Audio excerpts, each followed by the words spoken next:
everybody, this is Dave. Here's Bob saying a strange thing. Ahoy, hoy. And we're going to talk about Star Trek Picard. I'm going to do it the right way this time, which is Season 3, Episode 7, Dominion.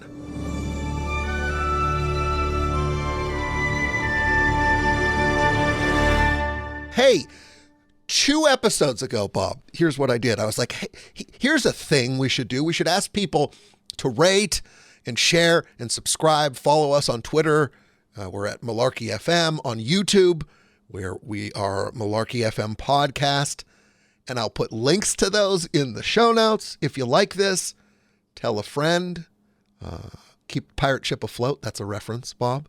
And then I promptly, the very next episode, forgot to say anything. So please do that. And thank you for indulging me being dumb. Always. Thank you so much. Listen, here's a thing I did last week. I want to tell you. It's Star Trek related, but not Picard related.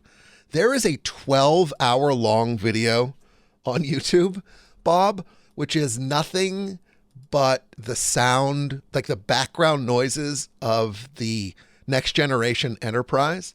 It is nice. It is the greatest filter out the world background noise. And I found this on YouTube forever ago. Never thought of using it as my background music, or my background sound, I guess I should say. When I hit the 5-hour mark on this thing, it started to make random popping noises, and I thought I might actually be going insane.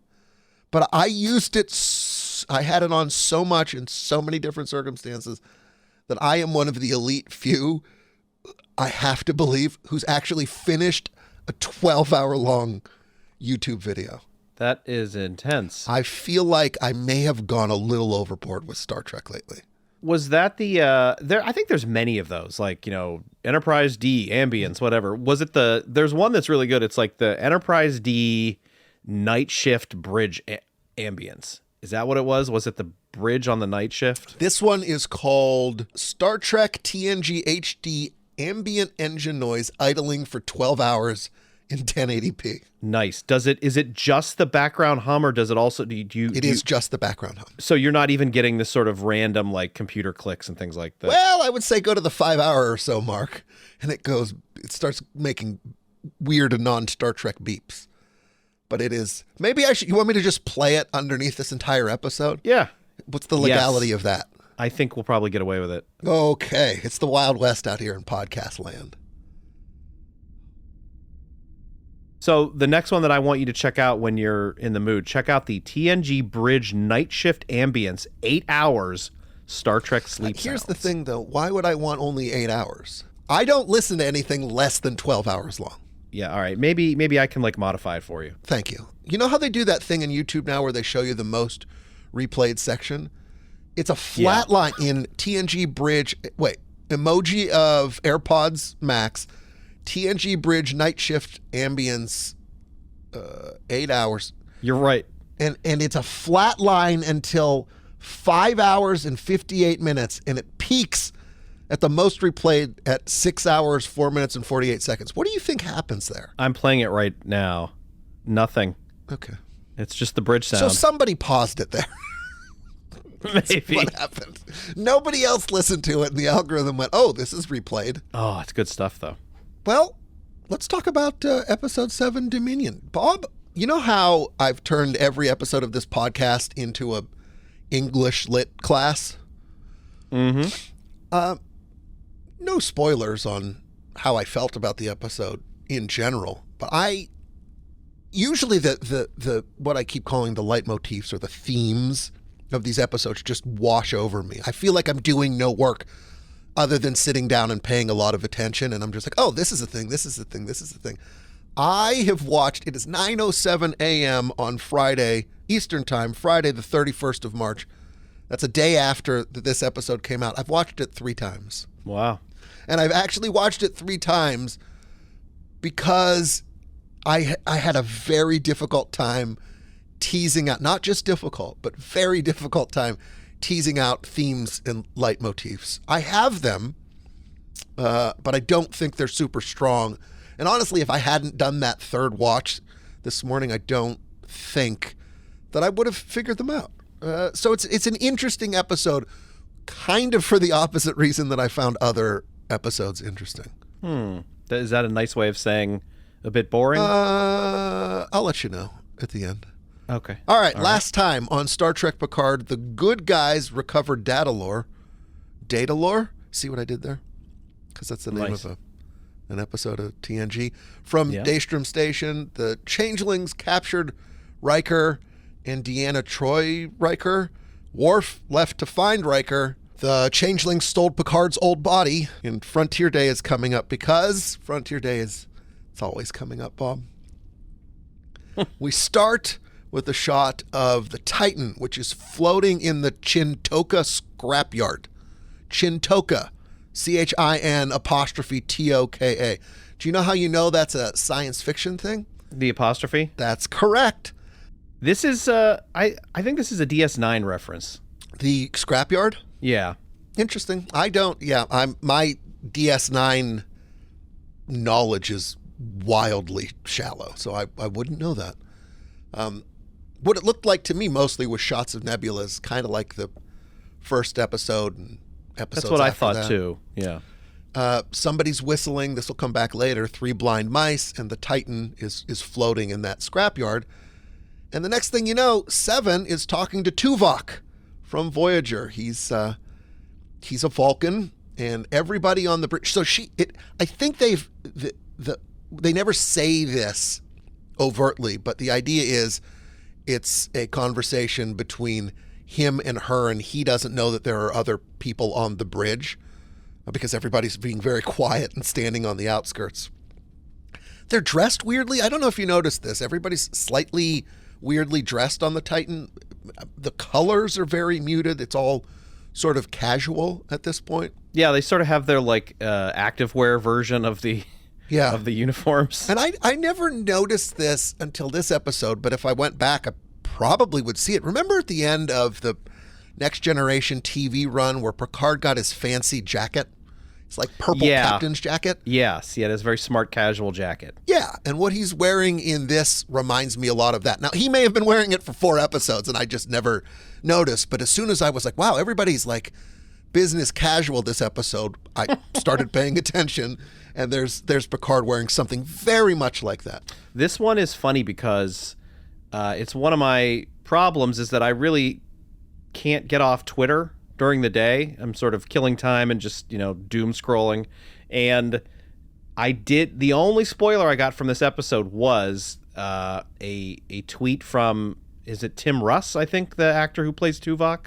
And he was like, I haven't been able to say anything until now, but I'm in this week's episode. Oh, like, okay, great. Well, thanks, Tim. Yeah, see, it's his fault and your fault. Stay away.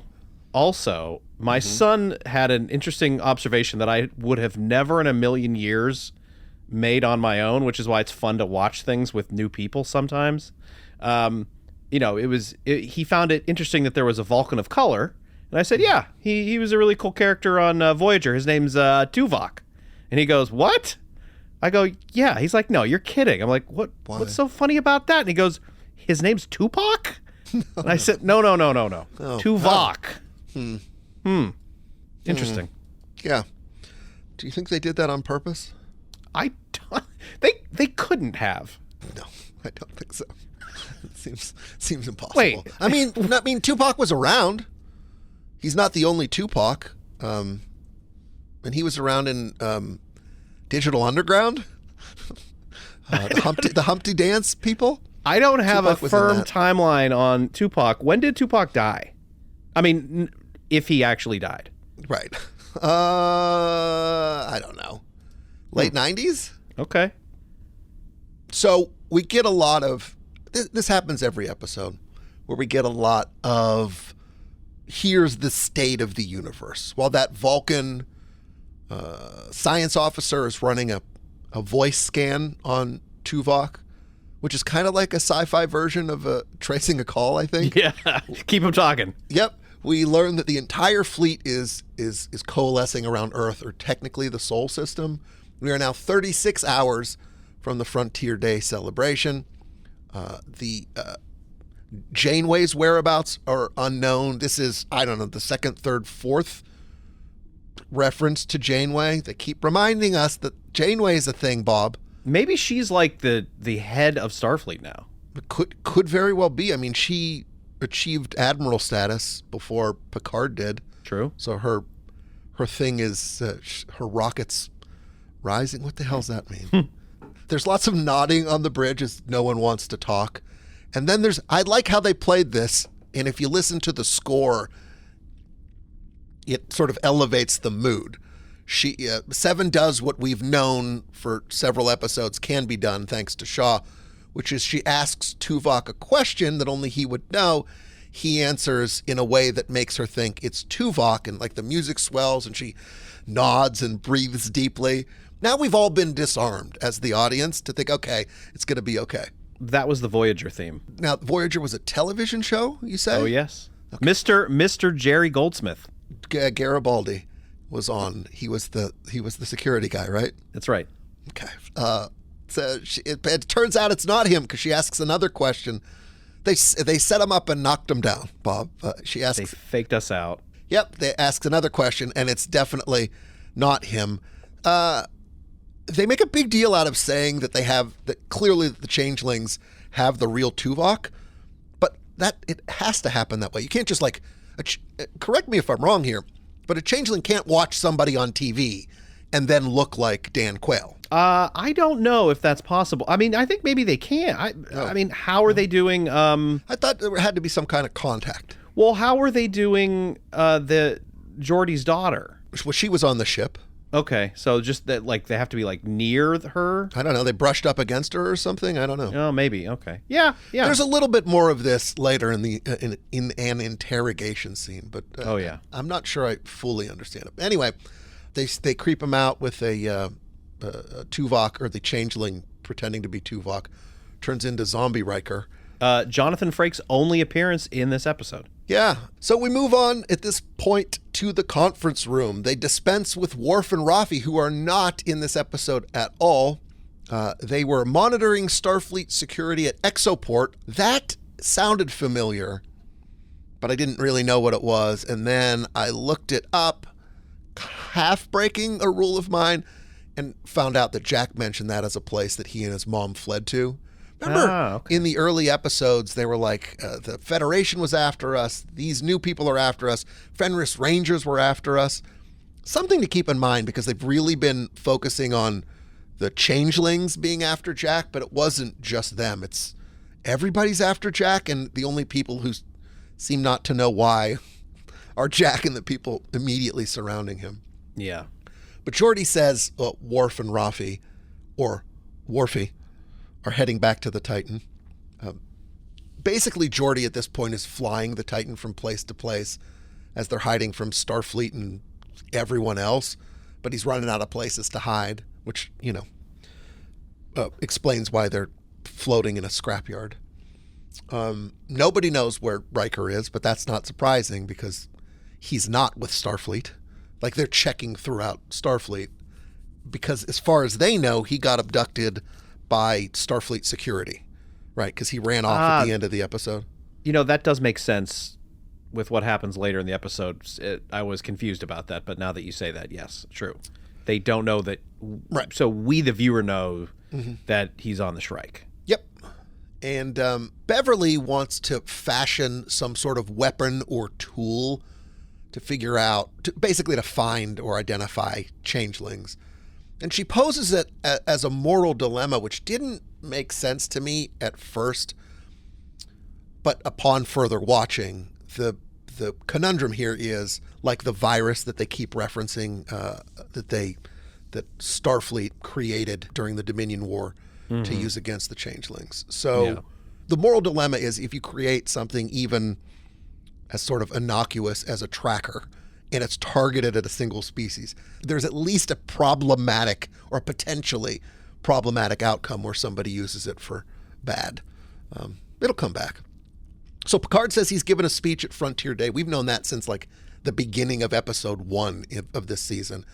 I'd like to point out that Riker said he was giving one too. This is just a thing to talk about. And that Picard says it requires his genetic confirmation of his identity. And then the gang comes up with a theory, which is the changelings stole Jean-Luc Picard's corpse, dead body, from Daystrom Station so that they could use it at Frontier Day to impersonate Picard.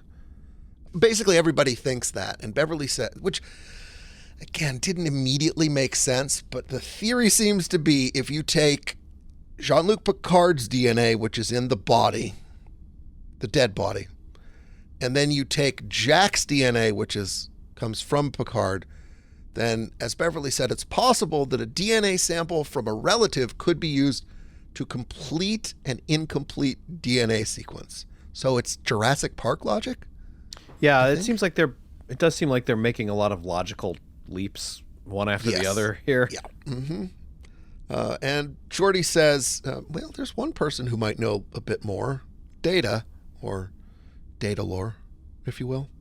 When we see Data, I realized that what you were saying last week was right, which is that he definitely doesn't have just regular normal human skin. It is essentially a light version of old Data makeup that probably, as you said, doesn't require several hours in the makeup chair. Yeah. You know? So they turn Data on, and for a moment, it's our old friend. It's very nice. And then Lore takes over, and he is immediately cruel, mocking Picard.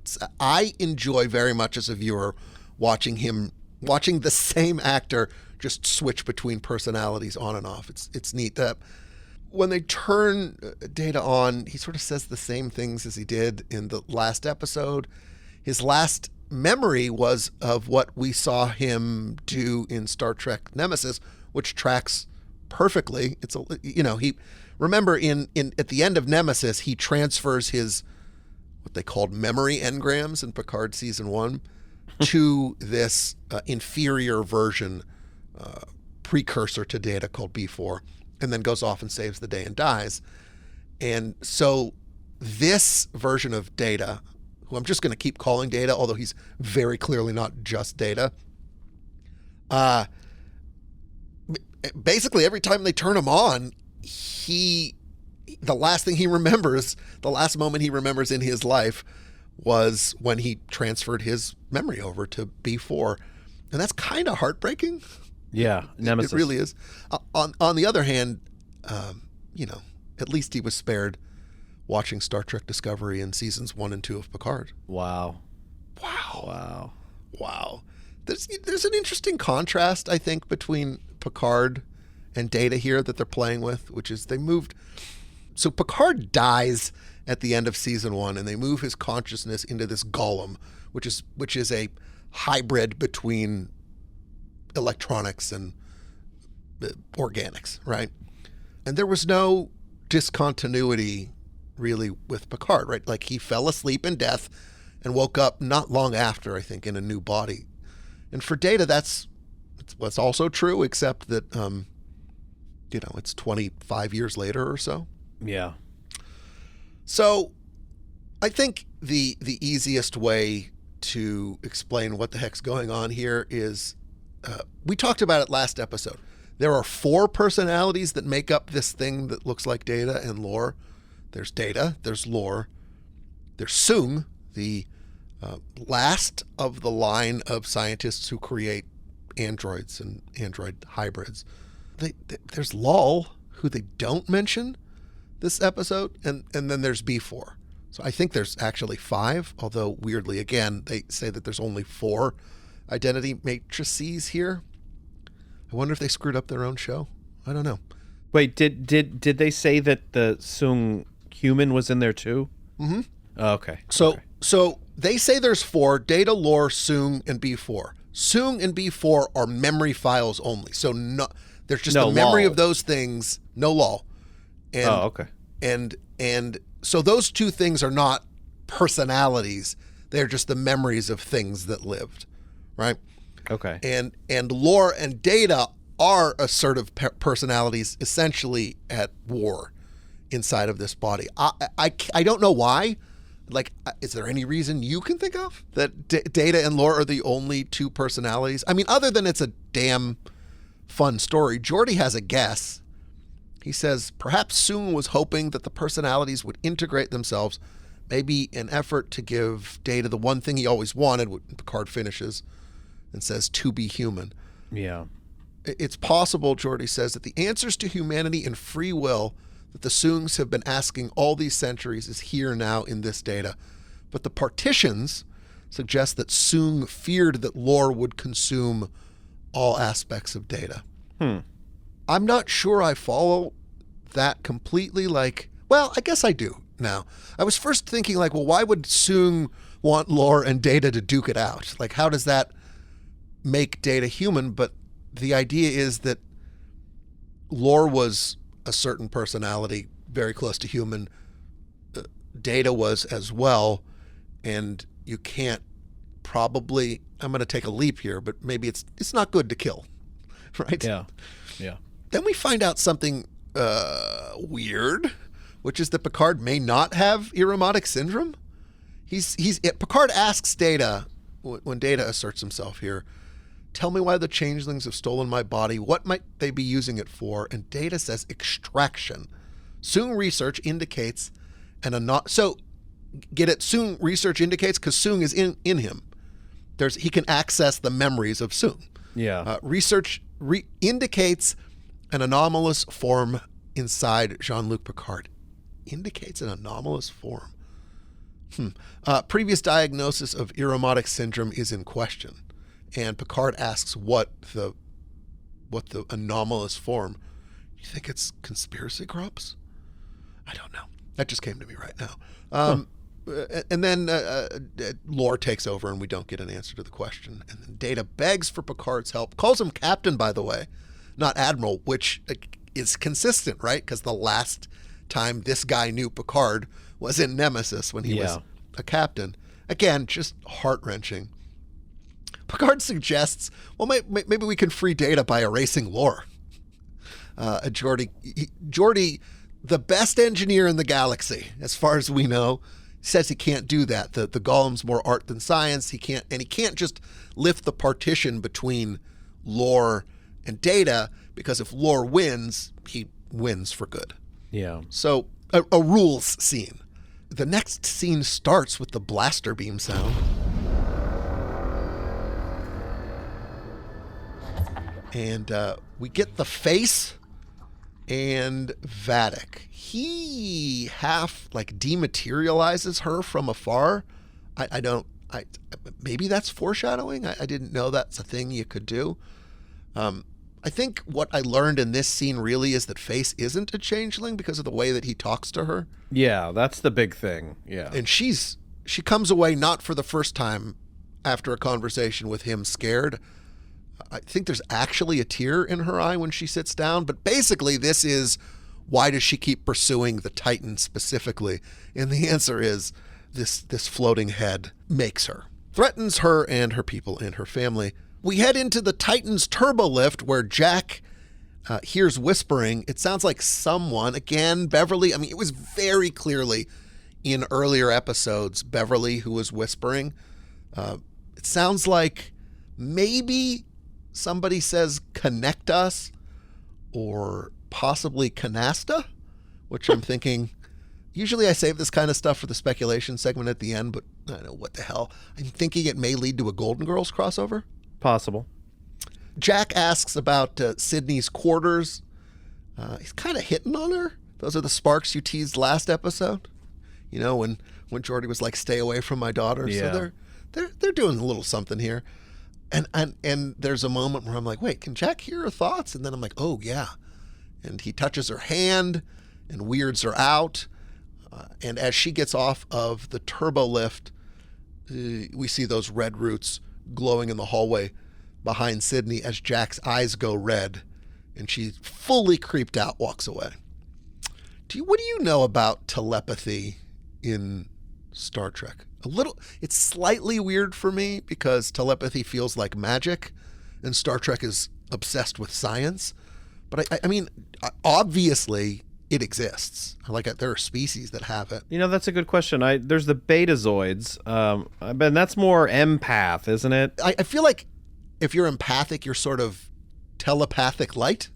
Yeah. And there's that episode I remember where Troy's mother was walking around nagging her psychically, about getting married or something. Yeah. I'm pretty sure Deanna mind spoke with Riker. Maybe even remember that first scene? I don't know if you do. I don't know why it sticks out in my mind. In Encounter at Farpoint, where they're establishing that they have a past. Of course I remember this. Yes. Okay, I'm sorry. I remember because I just watched it, I can't stop talking about it, Nemesis's creepiest scene. Shinzon, who was the bad guy, possibly through his vampire-like sidekick, invades Deanna's mind while she's getting it on with Riker. Oh, yeah. Vulcans maybe technically somehow are telepathic. Do mind melds count? Well, they can do a mind meld, yeah. Jack finds his dad on the bridge. In this scene, we find out that there is that a signal from Starfleet is a compromised prefix code.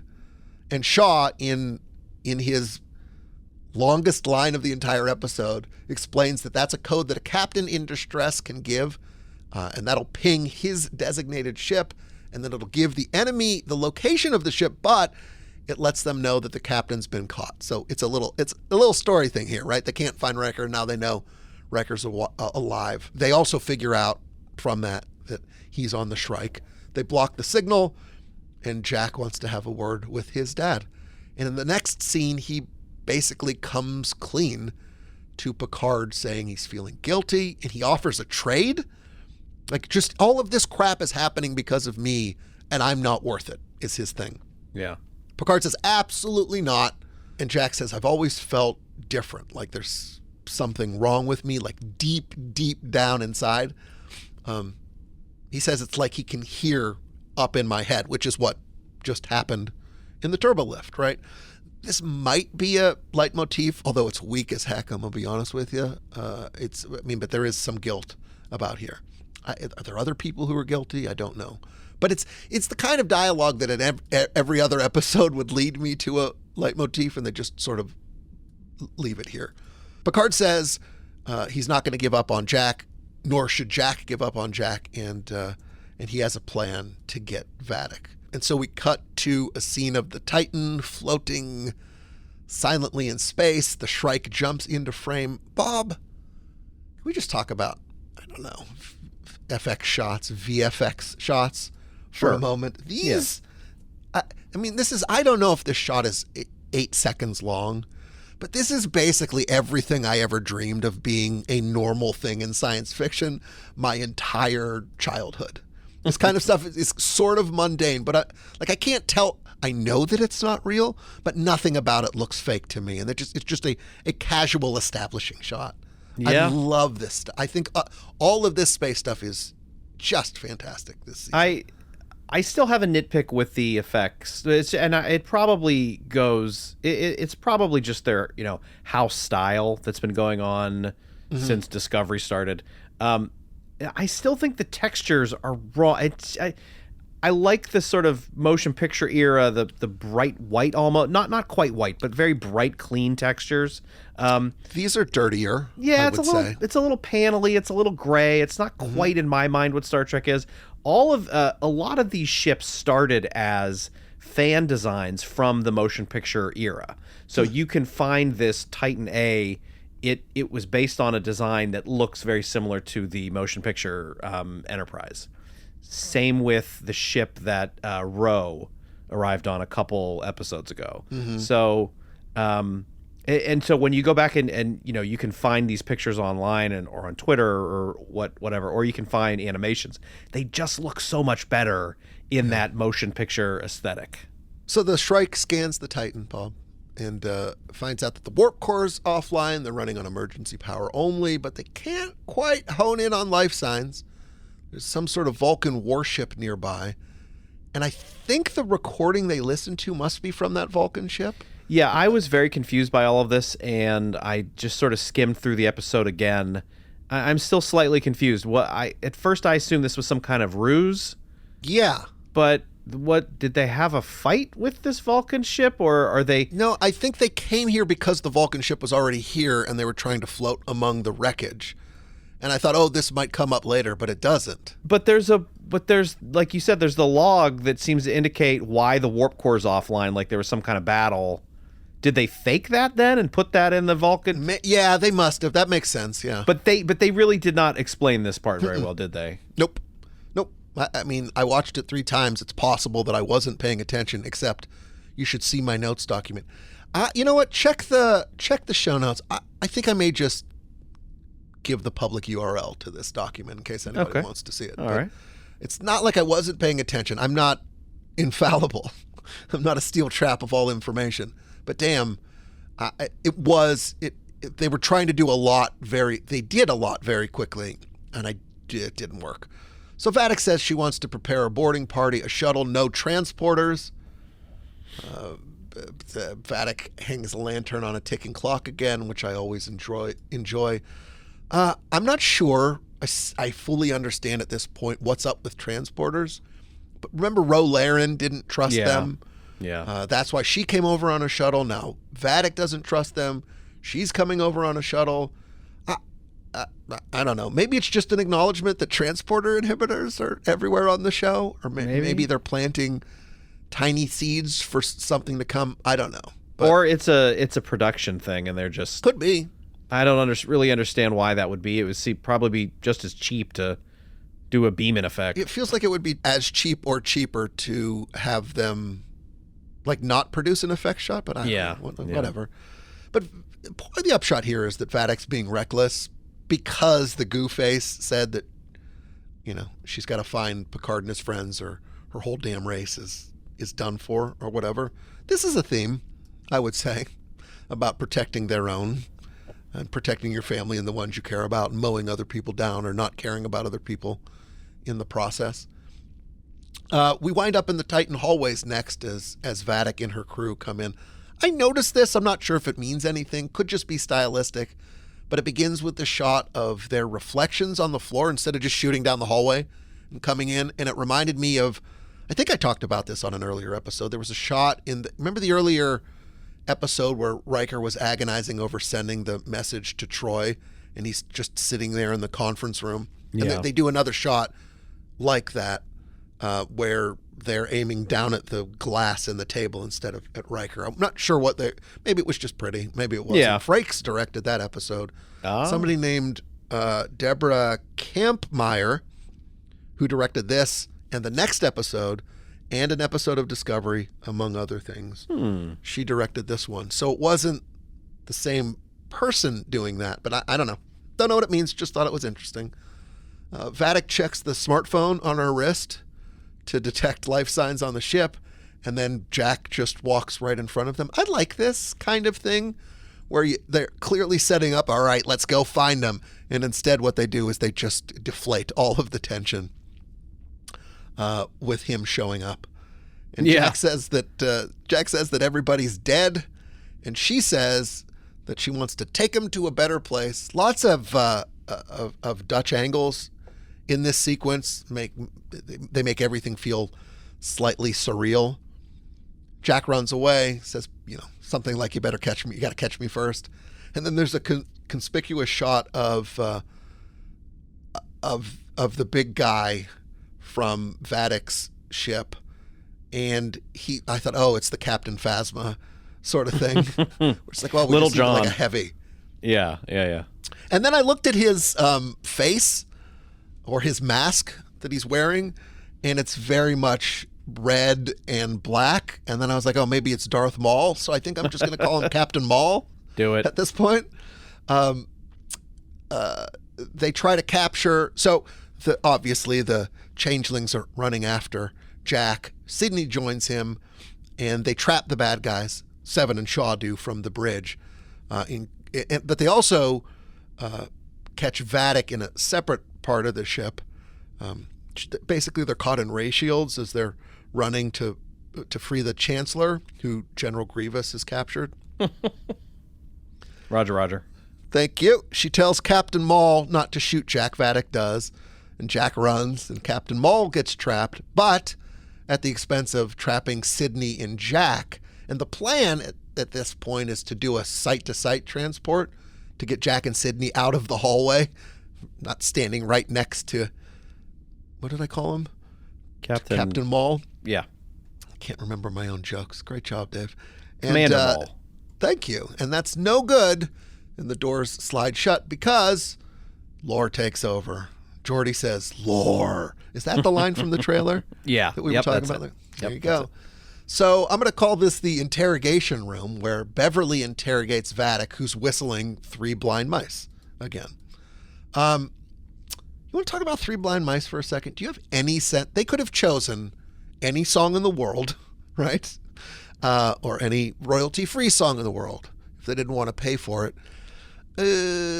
But they chose Three Blind Mice. I assume that means that it is meaningful, but I'm not getting anything from Three Blind Mice. See how they run. They all ran after the farmer's wife, who cut off their tails with a carving knife. Did you ever see such a sight in your life as Three Blind Mice? It's possible that Vadic is a big fan of Dr. No, the first James Bond film. Okay. They did use that in the opening credits. Three Blind Mice. Oh, wow, yes. I don't know this. All right. Sort of a Caribbean version. Oh, okay. Oh, that was a weird one. Yes, I know what you're talking about. I remember now. Vadic mocks the sort of good cop, bad cop thing that Beverly and Picard are doing. Picard tells her the theory about what they're going to do with his dead body. She doesn't deny it, but I guess that's not dispositive, right? Again, I don't understand how a corpse plus some blood equals resurrection. Or maybe it doesn't mean resurrection, actually. Maybe it just means they need... So the new changelings... Oh, this could be it. I think I might have just figured it out. So the new changelings need both the appearance and blood to be what they are. Okay. So, yeah. So dead Picard's DNA sequence must be incomplete. They want to complete it with his son. And that's why the changelings are after Jack. Although, again, I don't know why the Federation or the Federation would be after them, because it's actually changelings in the Federation. All right, I solved that. And then the Fenris Rangers is, I don't know. I guess they're working for him or hired. I don't know. All right, so that makes sense. Got all that figured out. The one other thing that I don't really have an answer for is, if the changelings have taken over Starfleet, can't they just circumvent the DNA requirement to speak? I don't know. Maybe it's harder than I know. Yeah, nothing really. It doesn't make a whole lot of sense. Hopefully the next 3 episodes will clarify. Yeah. So Beverly's like, why do you want my son? Pretty reasonable question for her to ask. And Vadic's answers, he's not for me. We could bond over that, since he was never really for you either. And Beverly says, what the hell does that mean? And we don't know. I have no idea what Vadic means, but there's clearly, we have been told from episode 2, Picard and Beverly hook up. She's pregnant. I feel like she would know who she slept with and who got her pregnant. I mean, I'm not saying it's a virgin birth or anything, but it's like there's something not quite right. Riker burned all of those calories in episode 2 talking about how much Jack and Jean-Luc look alike. They don't really look alike to me. Every time they would say that, it was like, are they just trying to prove that they're so similar? And the more they tried to prove how similar they were, the less similar they looked. But again, they're talking like this was like the Force through the midichlorians brought this kid into existence, except that can't be true because it's not Star Wars, but also because there seems to be DNA from both people. Otherwise, why would people want him? I don't understand, but how is a baby meant to anything, and where does he get these powers? Who is the credited writer for this episode? The writer's Jane Maggs. Did she write other episodes of this season? Producer of Hollywood titles are strange, and I don't super understand them. But a lot of the time, you don't just say writer. You're like, oh, you're a second-year writer. Now you're a producer, but really you're a writer. She's not credited as a writer on other episodes. Did she write he or she write other episodes this series? 17 episodes. All as in season 2, she's credited as supervising producer, not as writer on any of them. Season 3, she's co-executive producer. I do feel like this episode specifically has many, many lines of dialogue that I do not understand. And, one of the things that I like to say is there's a difference between mysterious and confusing. And at the beginning, you could sort of chalk it up to, oh, this is kind of an interesting, mysterious point. But in hindsight, it just seems like a lot of this episode, just the dialogue does not make a lot of sense. I agree. Hey, I figured out something to do, which is I just went to the end of the episode. It says written by Jane Maggs. Ah, okay. There you go. Which is interesting because you would think Metalis may, and I have no idea if he does this, but you would think if he might go through and then, put his own polish on every single episode. You told me that happened with quietly with Doctor Who, and nobody knew that for years, right? Yeah, Russell T. Davies basically rewrote everybody's script during the first four or 5 years. I think Dan Harmon did that with Community as well, which is from what I know generally about writers' rooms, which is, believe it or not from firsthand experience, is there's a team of writers who break a story, then people get assigned, one or more people get assigned to write a story, and they turn that draft in. And then on shows where there's a strong creator like Russell T. Davies or Dan Harmon, it goes through a Dan Harmon draft where he may tweak or change or and drastically change, who knows, to make it fix a line of dialogue or whatever. Yeah. Right. It's like everybody, the thing I used to say about George Lucas is say what you want about his ideas, but like there was a point at which he was the prism through all things flowed, and therefore there was, even if you didn't like his choices, a consistency, and like flowing every script through Dan Harmon brought consistency. Yeah, and it's funny because someone like Russell T. Davies and maybe Dan Harmon, they would not credit the episode to themselves then. So, they would write certain episodes, but because they were the showrunner, they would polish every single episode but still give credit to the writer. Then I think about a show like The West Wing, and when Sorkin was in charge, he is credited, if I'm not mistaken, as the writer of almost every single episode. But then if you hear him do interviews, he's like, I have a very strong team of writers and they all help. So I wonder if Sorkin was the other way, where he would take the credit for the episode even though he was just doing sort of a Sorkin polish. Didn't JMS do that? Like, I remember you JMS is J. Michael Straczynski. I have to remember that other people are listening to this perfectly normal conversation that you and I have. I remember it was a big deal. You told me in I feel like a drinking game should be when I mention a year from the 90s. So drink. 1990, let's say 5 or 6 or 7. Let's say 1997. I'm going to hone in on that one. It's important that I get my guesses correct, idiot. Where you were like, hey, Harlan Ellison wrote this episode, which is wild because JMS is writing everything. Is my memory correct there? Correct, except Harlan Ellison was always credited as like the creative consultant or the story consultant or something. I don't believe he's ever credited with writing an episode. You're thinking of Neil Gaiman. Am I?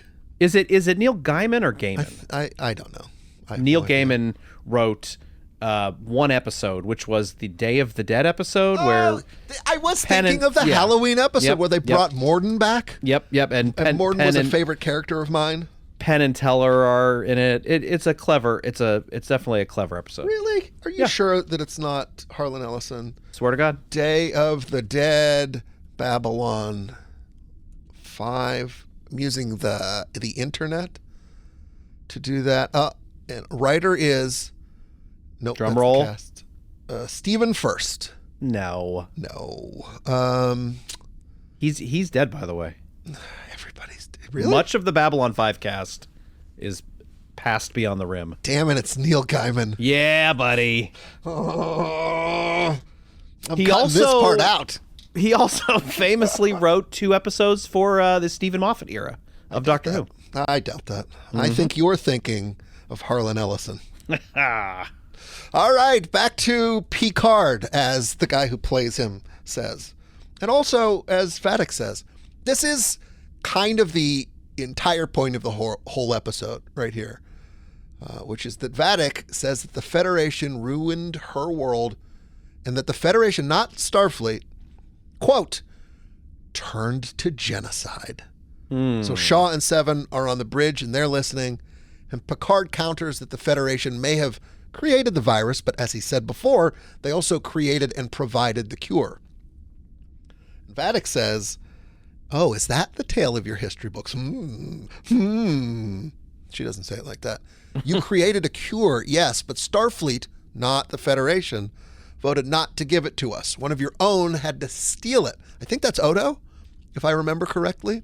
I honestly don't remember, but that sounds about right. Would you like to hear more about where my appetite for your brutal, inevitable execution comes from? "I got it," she says, "from Starfleet. You gave me the ability to mimic your blood, hold my form, pass every test. And you did so while inflicting more torment on me and those I loved. So don't tell me I have no regard for love or innocence or pain." So in the speculation segment last episode, I speculated that the Federation or Starfleet somehow created these new changelings. I thought maybe it was the virus mutated or the cure changed or mutated, but it's something different. How do you feel about the Federation and Starfleet both being indicted? The Federation because of its complicity in creating the genocidal weapon, and Starfleet because Section 31, who owns Daystrom Station, experimented on the changelings. Yeah, it's I don't know. I feel like much of this modern Star Trek is all about sort of subverting expectations and, maybe we're the bad guys or Starfleet has been compromised or... My Star Trek in my head is that the Federation and Starfleet are goody two-shoes. Yeah. That's how I think of them. Sort of the Clinton era of American history. Just sort of, bland UN-centric kind of peacekeeping around the world kind of thing. And mostly, if not entirely good. There's, again, I'm not trying to make the argument that there was never a jerk. How many admirals do you have to see being mean or whatever? Not everybody's super, super nice. But as I've said before, Gene Roddenberry, visionary, kind of weirdo, with this weird idea of the perfectibility of humanity, did set up the rules, and people have decided that they can break some of them or bend some of them. So this is a little weird where it's, from her, she's telling a story where Starfleet and the Federation to blame. We can talk about this a little more because she goes into it later, but she also she conveniently leaves out in her story any culpability from the changelings. Yeah, it's a war that they started, yeah. It's we were just minding our business. We were just minding our business on Changeling Prime. It's swimming around in a world of goopy soup, and damn it, the Federation was on its way. You picked on us, and now you deserve every bit of anger I have. Yeah. I don't know. It's interesting. I don't know how much I like it or don't. I'm still sort of marinating in it. My gut instinct is to be this doesn't fit into the goody two-shoes Star Trek. But then again, they made a weapon of genocide. If you characterize it, even if that's a fair characterization. So I don't know. Well, it's kind of the thing that keeps popping in my mind as they're having these debates is the U.S. using atomic bombs in Japan. Yeah. And that is a legitimate debate to have. How dare you do this? It's we didn't start the war. Yeah, right. And you hear those things where agree or disagree, that was an awful thing to happen, and it was tragic for everybody involved. But think about the inevitable land war and invasion that would have followed. Yeah. On balance, what would have been worse? It is shit situation versus shit situation, and this one has a somewhat less splatter. It's not an easy one, and I feel like the best stories make that conflict. This is by far, obviously, the best of the Kurtzman Trek. This season of Picard. Yeah. However, I still feel that this just keeps going back to the problem of how do we make good Star Trek that I think has a very easy solution because Gene Roddenberry did it twice. So you could say one time was lightning in a bottle, or it was a fluke, or it was, right time, right place. But he then proceeded to do it again. And as I always say... It's an interesting point. I think the way that they are so petrified. Every writer of Star Trek is petrified about just doing the right thing, which is just fast forward 80 more years and let's just have a new Enterprise with a new crew, boldly going where no one has gone before, instead of this constant, this is a prequel, this is we're doing a reimagination of the TOS era, this is going to be a deconstruction of Starfleet, this is going to be, are we really the good guys? Like, I get it, but this is now DS9 is clearly the best Star Trek outside of those two Roddenberry series. It's the best Star Trek other than TOS, the TOS films, and TNG TV series. Mm-hmm. But the seeds of all this were sown in DS9, which was sort of a darker, re-examination of all these things and of Starfleet and the Federation and humanity. But I do think it's to blame for this. It's partly to blame that, and the J.J. Abrams and even Enterprise, the sort of constant backwards prequel and reimaginings for what we have here. And this is just another one in that long line of, oh, maybe we're the bad guys and this is dark and moody. Like, can we just have a fun forward looking show? Yeah. No is the answer. That's fair enough. They're not going to do that. They've had every opportunity to do that. I mean, maybe Strange New Worlds does that. It's certainly the closest to it. That was remember, what if we just made a Star Trek show that was like a Star Trek show? Yeah. But it's still, I don't know. Is the word infected? Yeah. By modern sensibilities? It's like, what if, so what if we make a fun Star Trek show, but we just redesign everything that you like? I see. Well, yeah, I don't think you can get around it at this point. I mean, I could by just, if they put me in charge. They haven't called. I should check my email. They haven't called. But yes, I'm with you. You could just make, even one of many, just make a Star Trek show. That said, I have to say that Lower Decks is more or less that show. Yeah, okay. But in an animated comedy form. Yeah.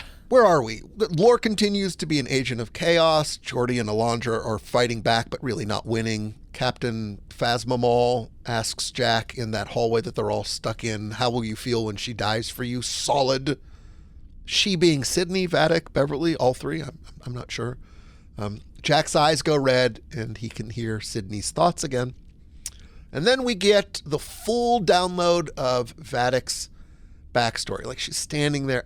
I said before, I'll say it again. I like the slight craziness of Vadic. Like, the shot opens and she's waving her arms and humming or whistling, and like she's conducting a symphony. And she tells Picard and Beverly that she and 9 other changelings were POWs on W's. Down at the VFW, Chuck. They were POWs on Daystrom Station and guinea pigs in what was called Project Proteus. She was kept in a jar or test tubes or pottery. I'm not sure. Section 31 is experimenting on her. And one day she rises up and kills the lady scientist who's experimenting on her. And then she took the form of her torturer. And that's why Vadic looks like Vadic. Answering a question we had from a couple episodes ago, it is creepy as hell. Yeah. And again, a bit dark and a bit almost, they're clearly trying to sort of hearken to, periods in human history with horrible treatment of prisoners and experimentations. Yep. And again, I am on the record as disliking character resets. I don't think you have to introduce Geordi LaForge and make him act like not Geordi LaForge just so he can have an arc to act like Geordi LaForge. Picard did that. Yeah. Jake Skywalker did that. I think if you know a thing and then you make changes to the thing and they don't line up with what you know of the thing, that's a problem. On the other hand, I could make an argument that this is just Section 31 which they established in a previous episode, ran Daystrom Station, and they're just going to do their creepy Starfleet intelligence dirty work, and therefore it is within the bounds of what was possible in the Star Trek universe. Like, there's a little bit of the Federation and Starfleet's hands are clean because, and I am no huge expert on this, but my understanding is Section 31 is kind of independent in a weird and potentially, like this, problematic way. Yeah, it's supposed to be like Black Ops or, the Right. CIA or something like that. But with essentially no oversight or very little. So Yeah. you could see, I think, how these things could happen. There is a price to pay for being a Vadic kind of changelings. She says that people who join her cause of hating the Federation and Starfleet, because she can pass it on, right? Her mutation that they made in the lab, Yeah. she can pass on to other changelings. So others can sign up and they get a shorter life by becoming like her. Eternal pain, she says, but the upshot is you can fool the bad guys for the big thing they want to do. There's all of these horrible shots of beakers and scientists, or a scientist, I guess, the Vadic-looking scientist, chipping away at what looks like crystallized changeling goo and injecting changeling goo in petri dishes and burning them. Like, it's awful. But why did they do this? Vadic says, and all to turn us into weapons. Perfect, undetectable spies able to drop into any species and spread chaos. Ta-da! Exactly what she's doing, and they've been doing this entire season. Picard says, I didn't know, which I have no reason to disbelieve because, as we just established, basically nobody knew. Section 31 could just do this kind of stuff, right? And Vadic says, this is another example of, I think in any other episode this would be a huge theme, but it feels fairly self-contained. She says, how remarkable it is. I love this actress just chewing like Moriarty on every line. How remarkable it is that an intelligent species can ignore each other's pain. Do you think she'd have kept your son from you if she could feel your loss? She transforms into Jack. She says to Beverly, and you, mother, are you prepared to lose another son? And then comes back to Vadic. The Federation took my family, now I will take yours. So they do tie it in generally to bigger themes, right? If you're going to do something horrible, you can ignore somebody else's pain. There's that sort of family is weakness and liability that's been coming up again and again and again. And I think the upshot really is that Vadic's vengeance is really what matters to her. It's not that she has a cause so much that she's angry and going to extract revenge, right? I don't think she gives a damn about Jack in the way that floating head does. She cares about extracting vengeance on the Federation and Starfleet and those who represent it, because of what they did to her people. I think the flaw in her logic is that the people she's specifically targeting have nothing directly to do with the specific evils perpetrated against her. It's terrorist action, I guess is what I'm saying. Yeah. Elsewhere on the Titan, the Shrike is shining its headlights in space. We learned that the shields inside the Titan are failing, which means that Darth Phasma is closing in. Lore is winning, basically. And then we have a scene between Picard and Beverly where she says, she basically realizes, listen, if Vadic escapes, Jack's going with her. So she and Picard consider just straight killing her. I gotta say, very un-Picard-like, very un-Crusher-like, un-Doctor-like. It's strange. Beverly says, as long as she and her soldiers are on board, she is a threat. Anything she told us, she wanted us to know, Jean-Luc. She took the face of her torturer. Why? And Picard says, to remind herself of her hate. You're right, she's an executioner for her cause. We won't get anything more from her. So the hope was, remember, this is Picard's plan. Invite the bad guys on board and reason with them. And at this point, he realizes that there's no reasoning with her. And Picard pulls out a gun. Geordi gets a second chance to talk to Data, but Lore's taking over here. And he has this really emotional scene where he says, like, you made me a better person. You did. A better father, a better friend. And when you died, it broke me. but you also put me back together. You repaired me, the memory of you. I think that tracks with Geordi and Data's relationship. I don't think they manufactured a paragraph because it was just good for the story.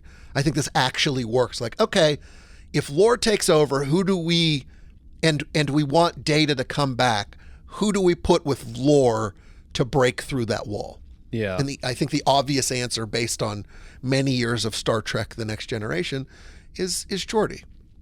And it ties into this, all of these years we haven't seen Geordi. It's sort of shorthand for a bunch of stuff there.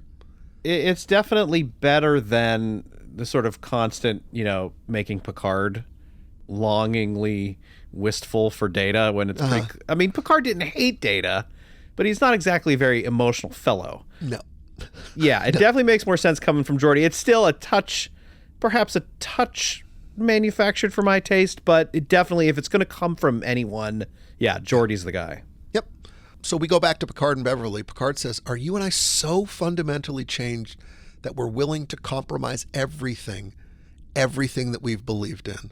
And Beverly says, "Yes, I think I'm losing my moral compass." And Picard says, "But right now, she's our prisoner." And Beverly said, "The moment we allowed her to board, we invited death onto the ship." So two things. The first is, I'm losing my compass.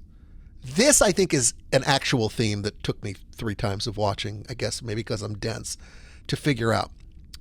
A big part of the point of this talking about manufacturing a genocidal weapon 25 years ago in a different television series is it's very not Federation, right? Yeah. Are we do the ends justify the means, right?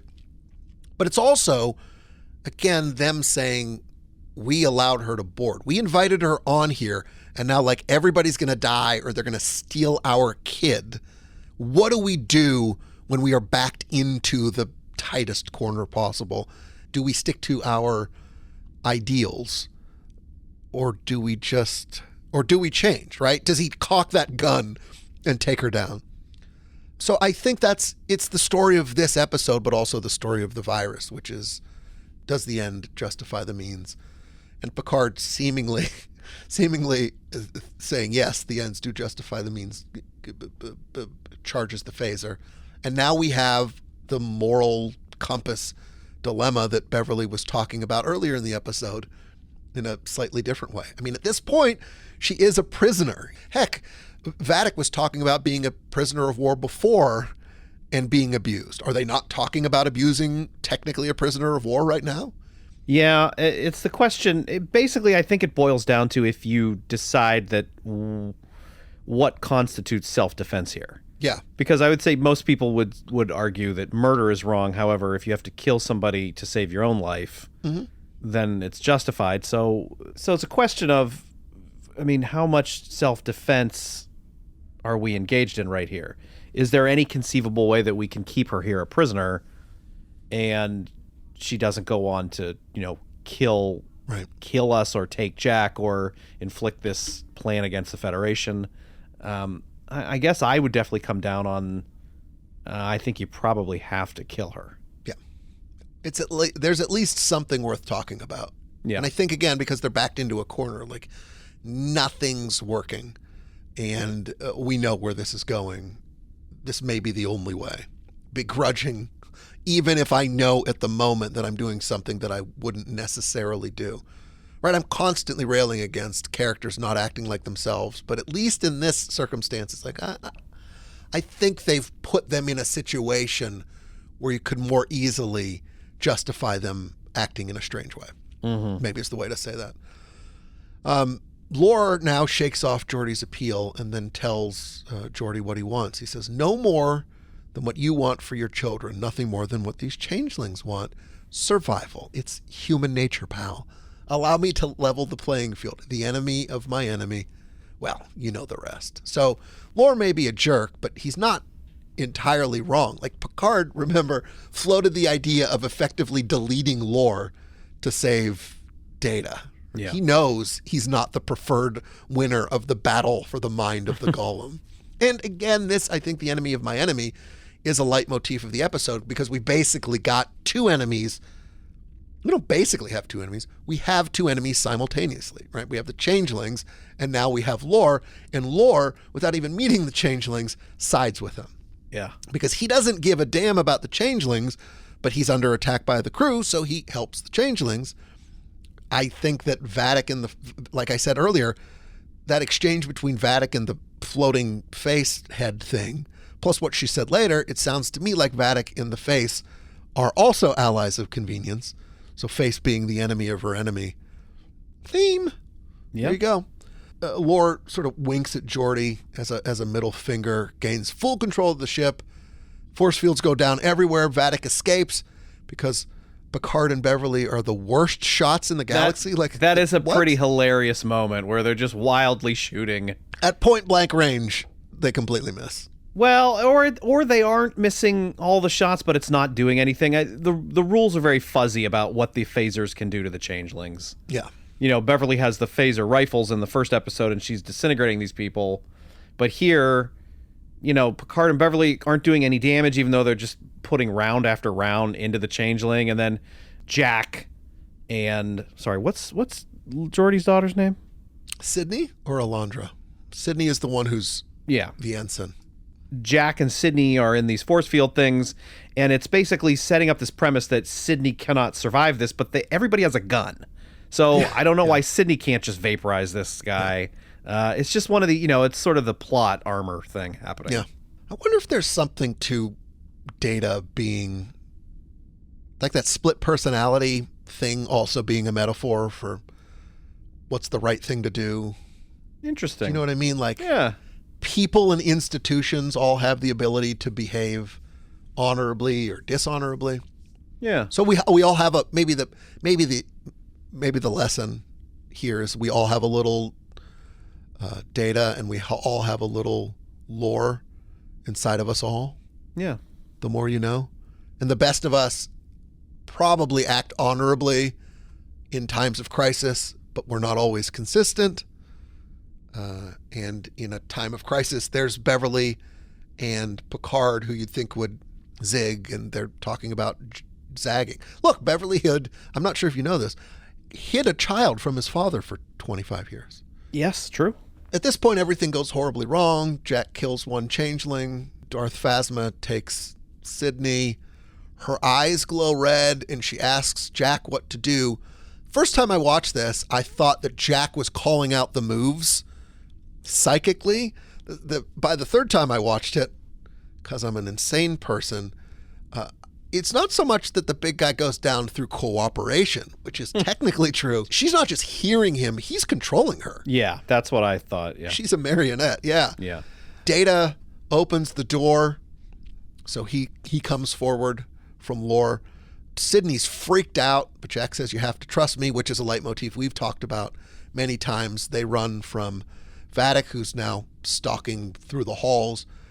Beverly looks up Project Proteus in the manifest that they got from Daystrom Station, says that the formula they were exposed to contained, of course, Thelonium-847.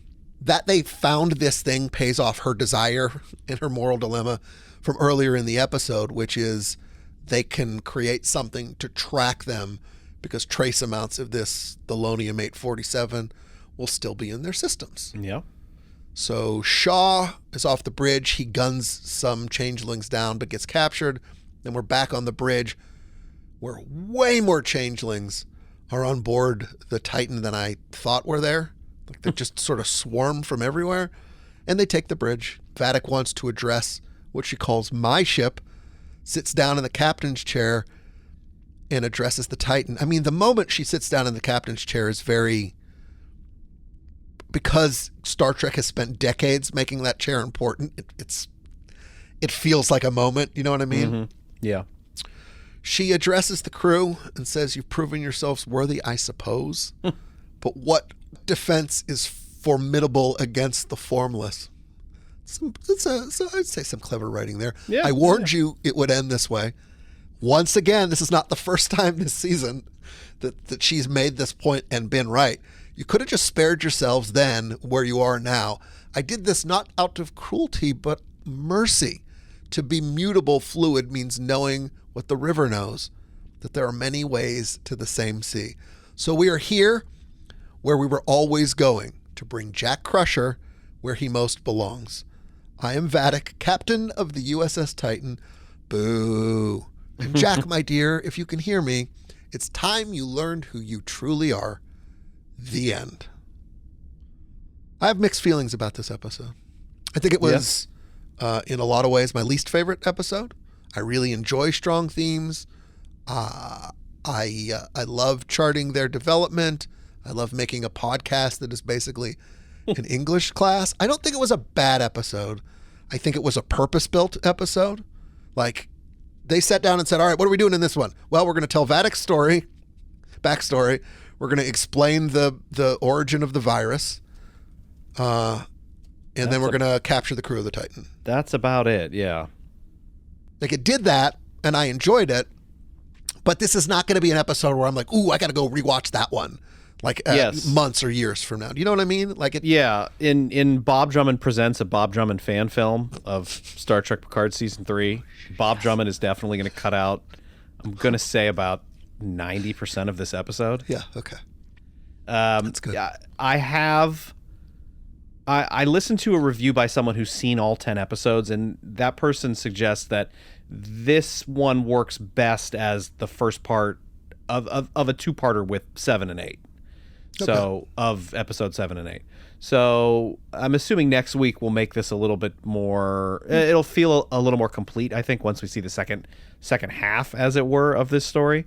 But yeah, I think this is probably the weakest of the series. Mm-hmm. It seemed like a budget saver episode to me. Yeah. Very little happens. Yeah.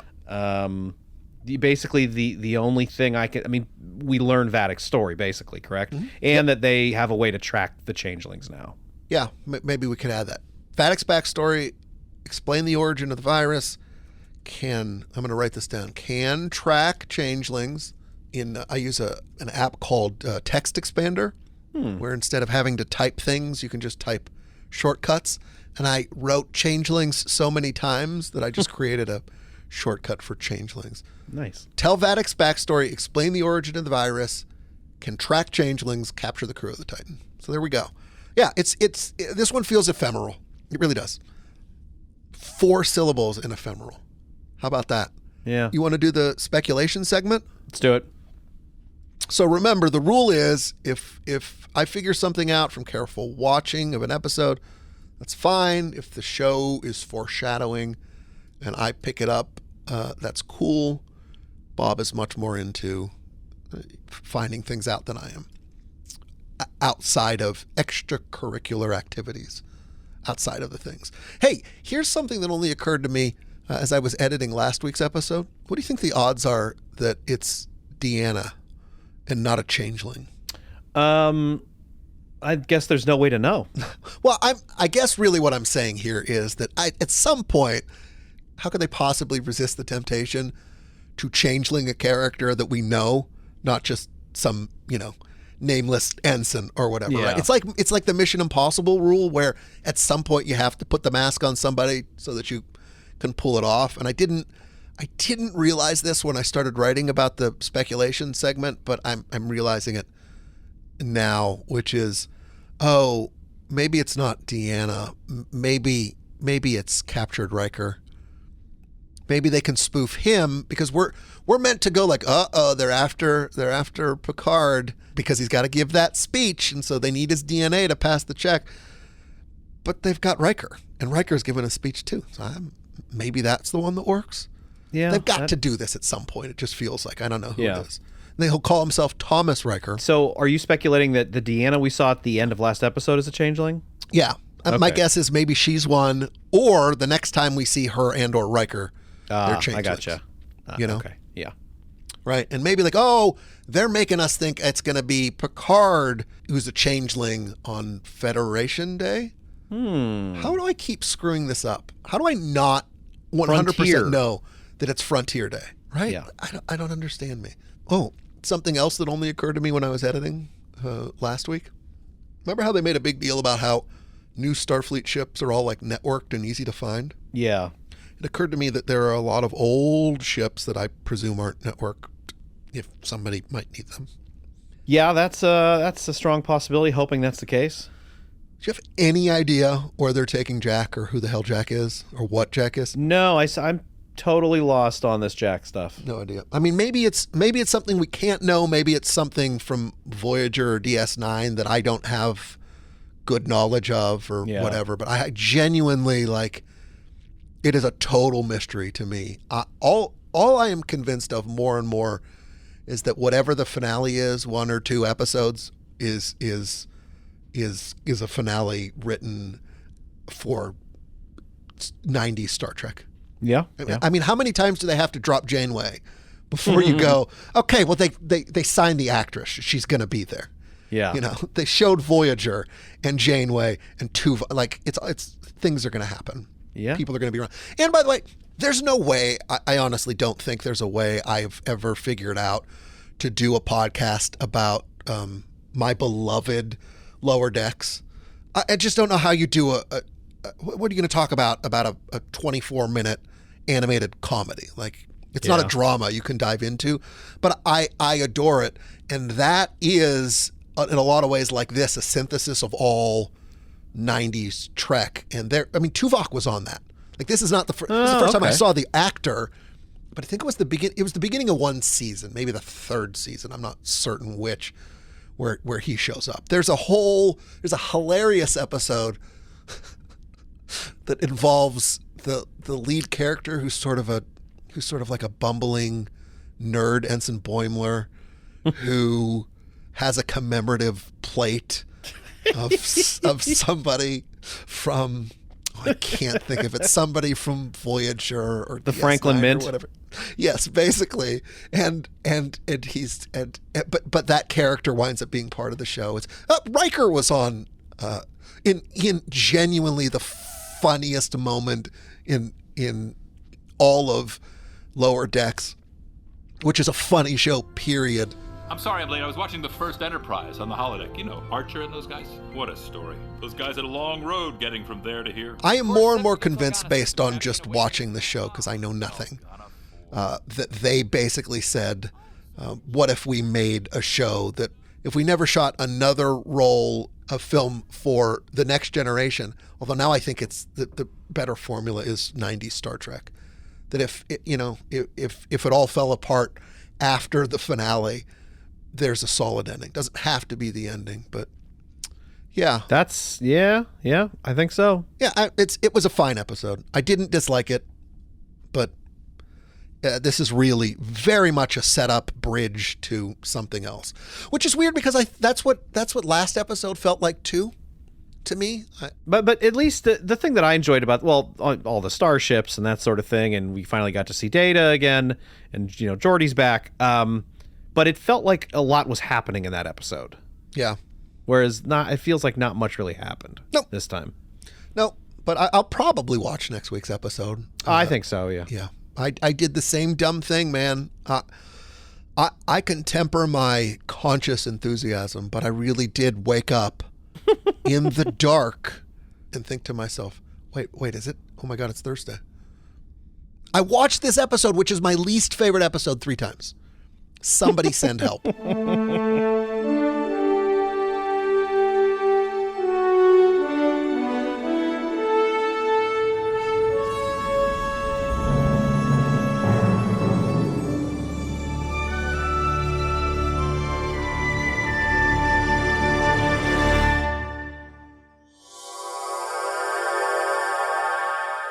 I've talked about Captain America Civil War with people before. I don't know if I mentioned it on the podcast here, but I struggled with that one because I think that's my favorite Marvel movie. It's just essentially a 70s. I feel like I use the word essentially every 90 seconds, and now that should be a drinking game. I'm going to try not to use it.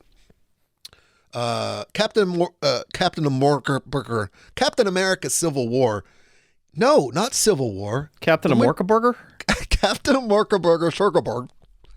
What's the one? Yeah, it's not Civil War. I know what you're talking about.